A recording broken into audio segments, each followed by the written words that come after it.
Hey guys, welcome back. तो आज की ये मूवी उन सभी लोगों के लिए जो भगवान में विश्वास करते हैं और उन लोगों के लिए भी जो भगवान में विश्वास नहीं करते, क्योंकि इस वीडियो के बाद मैं गारंटी देता हूँ कि जो लोग भगवान में विश्वास नहीं करते उनको भगवान पे विश्वास हो जाएगा और जो लोग भगवान में विश्वास करते हैं उनका विश्वास और बढ़ जाएगा।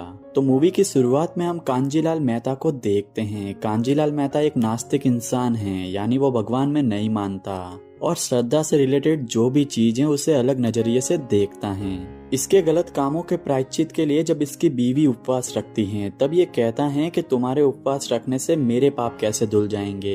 ये तो वही बात हो गई कि फोन तुम्हारा चार्जिंग पे है और बैटरी मेरे फोन की फुल हो गई हो। कांजी की पत्नी है सुशीला और इसके दो बच्चे भी हैं, चिंटू और जिगना। कांजी की हैंडीक्राफ्ट की दुकान है जिसमें वो भगवान की मूर्तियां बेचता है। जो इंसान भगवान में नहीं मानता वो उन्हीं की मूर्तियां बेच के अपनी रोजी रोटी चला रहा है। इसकी दुकान में एक आदमी भी काम करता है जिसका नाम महादेव है। कांजी लोगों को बेवकूफ बना के भगवान की मूर्तियां दुगने दामों में बेचा करता है। वो खुद तो नास्तिक है, लेकिन उसका कहना है कि जब तक लोग भगवान में मानेंगे तब तक हमारा धंधा चलता रहेगा। इसीलिए जब उसके पड़ोस की दुकान वाला उससे कहता है कि वो हज पे जा रहा है तो कांजी कहता है कि इससे अच्छा तो इन पैसों से अपनी दुकान की मरम्मत करवा लो, नहीं तो किसी दिन गिर जाएगी तुम्हारी दुकान। एक दिन कांजी का बेटा दही हांडी के प्रोग्राम में हिस्सा ले रहा होता है। जब कांजी को ये पता चलता है तो उसे रोकने के लिए वहाँ जाकर ये कह देता है कि सिद्धेश्वर महाराज ने ऐसा कहा है कि सिर्फ 1 घंटे के लिए आज कृष्ण कन्हैया अपने भक्तों के हाथों से मक्खन खाएंगे। इस पे वहाँ पर आए सिद्धेश्वर महाराज इससे कहते हैं कि इस पाप की सजा तुझे जरूर मिलेगी, लेकिन कांजी का कहना है कि देखते हैं भगवान मेरा क्या बिगाड़ लेता है। तभी एक भूकंप का झटका आता है। टीवी में न्यूज देखते टाइम कांजी को पता चलता है कि चोर बाजार में सिर्फ एक दुकान इस भूकंप की वजह से गिर गई है। कांजी को लगता है जरूर ये दुकान तो मोहम्मद भाई की होगी, लेकिन जब वो न्यूज में देखता है तो ये दुकान किसी और की नहीं बल्कि कांजीलाल मेहता की ही है। कांजीलाल ये देख के शॉक हो जाता है, क्योंकि यहाँ कुछ ऐसी भी दुकानें थी जो काफी पुरानी थी और कमजोर भी, पर वो दुकानें सही सलामत हैं। कांजीलाल ने 40 लाख रुपए की उधारी लेकर दुकान को रिनोवेट करवाया था और 25 लाख का सामान भी डलवाया था। इसके लिए इसने अपना घर भी गिरवी रखा था। सब लोग कांजी को समझाते हैं कि तुमने भगवान के बारे में गलत बोला, इसलिए भगवान ने सिर्फ तुम्हारी दुकान गिराई। लेकिन कांजी का कहना है कि मैं अब भी भगवान में नहीं मानता और मेरा कोई नुकसान नहीं हुआ है। एक्चुअली कांजी के पास दुकान का इंश्योरेंस था, इसलिए वो इतना कॉन्फिडेंट था कि कोई नुकसान नहीं हुआ है। लेकिन इसके बुरे वक्त की अभी तो शुरुआत थी। जब वो इंश्योरेंस वालों के पास जाता है तो उनका कहना है कि क्लेम तभी पास होता है जब दुकान में चोरी या कोई फ्रॉड हुआ हो, और इंश्योरेंस के पेपर में साफ साफ लिखा है कि अगर कोई भी नुकसान एक्ट ऑफ गॉड के तहत हुआ है तो कंपनी क्लेम पास नहीं करेगी। एक्ट ऑफ गॉड मतलब कि ऐसी घटनाएं जिसमें इंसान का हाथ ना हो, जैसे सुनामी, बिजली गिरना, भूकंप वगैरह। कांजी कहता है कि सर अब ये टर्म्स एंड कंडीशन कौन पढ़ता है। वो कहता है कि क्लेम तो आपको देना पड़ेगा। कांजी इस बात पे यहाँ बहुत बखेड़ा करता है तो इंश्योरेंस कंपनी का ओनर कहता है कि अगर आपको पैसा चाहिए तो जाओ भगवान से मांग लो। कांजी पे तो अब मुसीबतों का पहाड़ टूट गया है। वो अपनी दुकान की जमीन बेचकर गिरवी रखे घर को छुड़ाना चाहता है, पर कोई भी इसकी दुकान की जमीन नहीं खरीद रहा। सबको लगता है कि इस जमीन में भगवान की मूर्तियां टूट के धस गई हैं। ये तो अपशगुन हो गया है। कांजी कहता है कि जब 100 साल बाद इसी जमीन से भगवान की मूर्तियां निकलेगी ना तो लोग इस जमीन को 4 गुना दाम में भी खरीदेंगे। अब कांजी को इस मुसीबत से बाहर निकलने का कोई रास्ता समझ नहीं आ रहा था, तो वो सोचता है कि अब वो भगवान पे केस करेगा, लेकिन कोई भी वकील इसका केस लेने से मना कर देता है। तब कांजी को पता चलता है कि ऐसी कंडीशन में वो खुद ही केस लड़ सकता है। इस पे वो एक एडवोकेट जो कि चल नहीं सकता उनसे लीगल नोटिस बनवा के बड़े बड़े मंदिरों में भेज देता है। इस केस की वजह से हर वो इंसान जो भगवान में विश्वास करता है कांजी के खिलाफ हो जाता है। हम देखते हैं कि लीलाधर महाराज, सिद्धेश्वर महाराज और गोपी मैया हर एक भक्त की ओर से कांजी को जवाब देने का सोचते हैं। वो कोर्ट जाने का फैसला करते हैं। आज कोर्ट में इस केस की पहली सुनवाई है और आज ये डिसाइड होगा कि ये केस एक्सेप्ट भी होगा या नहीं। यहाँ ऑपोजिशन लॉयर इस केस को डिसमिस करने का कहता है, क्योंकि उन्हें लगता है कि कांजी बस पब्लिसिटी के लिए ये सब कर रहा है। कांजी यहाँ भगवान के अस्तित्व पर भी सवाल उठाता है। इससे सिद्धेश्वर महाराज काफी गुस्सा होते हैं। ऑपोजिशन लॉयर कहता है कि भगवान आपके पैसे क्यों देंगे, इंश्योरेंस कंपनी में तो आप प्रीमियम भरते हो तो वो आपका पैसा दे सकते हैं, लेकिन ये मंदिर क्यों देंगे आपका पैसा। इस पे कांजी यहाँ बहुत सारी रिसीट दिखाता है। ये उस चंदे की रिसीट होती है जो ये 18 साल से इसकी बीवी के कहने पर दे रहा है। ये बोलता है कि अभी तक मैंने 10 लाख के आसपास चंदा दिया है।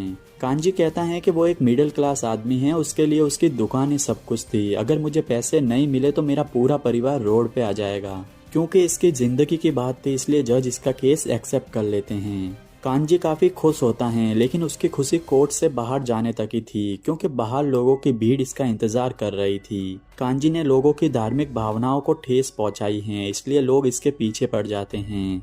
जान बचाने के लिए कांजी कहीं छुप जाता है। दिन से रात हो जाती है, मगर ये लोग कांजी का पीछा नहीं छोड़ते। तभी यहाँ बाइक पे कृष्ण वासुदेव यादव आता है जो कांजी की जान बचाता है। कांजी जब घर पहुंचता है तो उसे पता चलता है कि कुछ लोगों ने उसके घर पर भी पत्थर फेंके हैं, जिससे इसकी बीवी और बच्चे इसको छोड़ के अपने मायके जा रहे हैं। कांजी उसे रोकने की बहुत कोशिश करता है पर वो नहीं मानती। अब हम देखते हैं कांजी के घर भगवान कृष्ण आते हैं। वो कांजी से कहते हैं कि ये घर जिसके पास उसने गिरवी रखा था उससे इसने खरीद लिया है। ये कांजी को यहाँ रहने की भी परमिशन दे देते हैं। ये कहते हैं कि मैं एक कंसल्टेंसी फर्म चलाता हूँ, लोगों को सलाह देता हूँ और मेरा काम पूरा होने पे मैं यहाँ से चला भी जाऊंगा, तब तुम मुझसे वापस ये घर खरीद सकते हो। अब एक तरफ बहुत से लोग कांजी के खिलाफ थे तो दूसरी तरफ कुछ ऐसे भी लोग होते हैं जिनका घर परिवार एक्ट ऑफ गॉड की वजह से तबाह हो गया और उन्हें भी क्लेम नहीं मिला।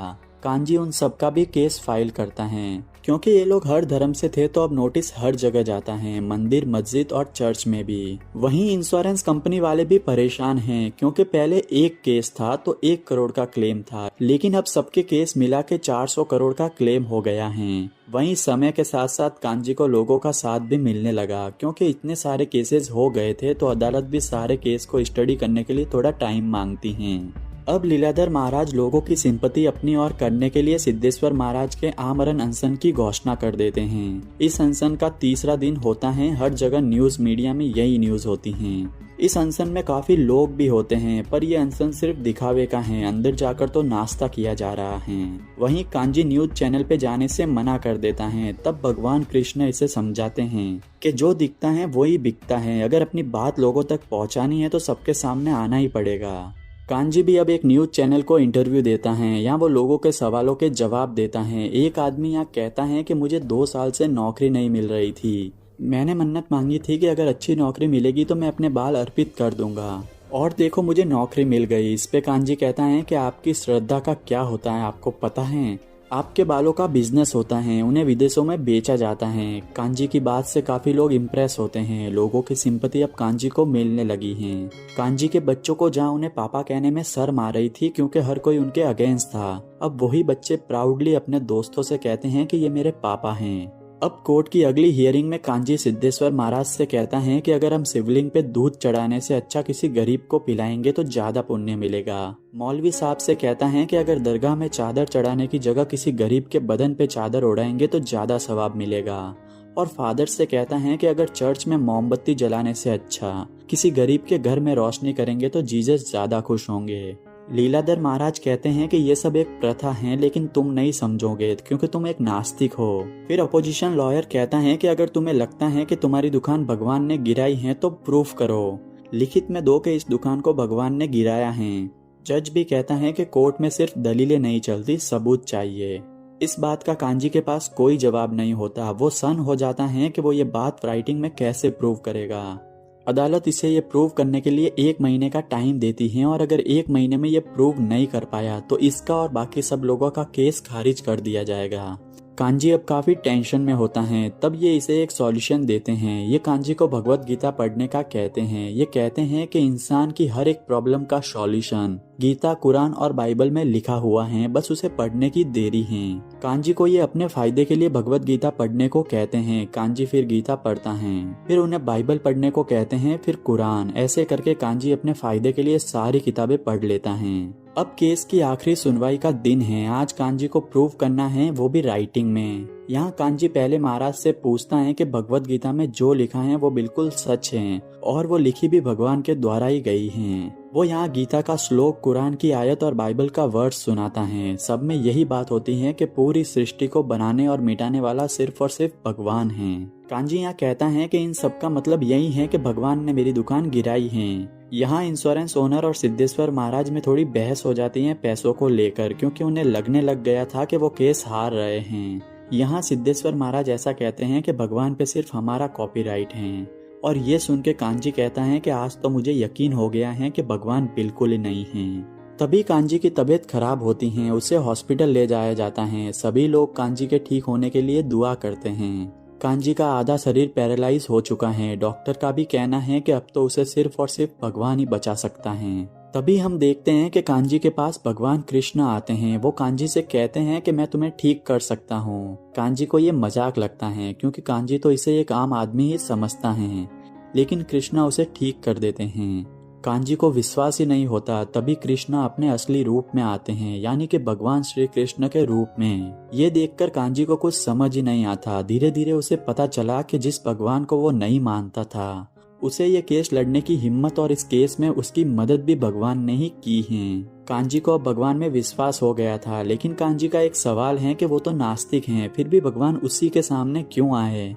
इस पे कृष्णा कहते हैं कि जो सच्चा नास्तिक होता है वही सच्चा आस्तिक बन सकता है। यहाँ इसे ये भी बताया जाता है कि महाराज ने 400 करोड़ देने का वादा किया है, लेकिन इसमें भी उनका ही फायदा है। उन्होंने कांजी को भगवान बना दिया है। वो कांजी को मानने भी वाले हैं, और कांजी के मरने के बाद उसे भगवान बना के इन्होंने 450 करोड़ रुपए कमाने की प्लानिंग की है। लेकिन कांजी हॉस्पिटल से भाग के वहाँ जाता है जहाँ ये सब लोग होते हैं। वो लोगों को समझाता है कि असली श्रद्धा वो है जब तुम्हें हर एक इंसान में भगवान नजर आएगा। वो लोगों से कहता है कि ऐसे आश्रम में जाना बंद करो जहाँ तुम्हें भगवान के नाम से डराया जाता है। कांजी भी अब नास्तिक से आस्तिक बन गया था। वो अपने परिवार वालों को भी भगवान श्री कृष्ण से मिलवाना चाहता है, लेकिन तब तक वो यहाँ से गायब हो जाते हैं और हमें सिर्फ उनकी आवाज आती है कि मैं हर जगह हूँ, हर जगह। और ये मूवी यहीं पे खत्म हो जाती है। दोस्तों, अभी ओ माय गॉड का सेकंड पार्ट भी रिलीज होने वाला है। तो आपको ये वीडियो कैसी लगी मुझे कमेंट में जरूर बताना, और अगर अच्छी लगी हो तो इसे लाइक करना, शेयर करना अपने दोस्तों के साथ, और साथ ही मेरे इस चैनल को भी सब्सक्राइब कर देना।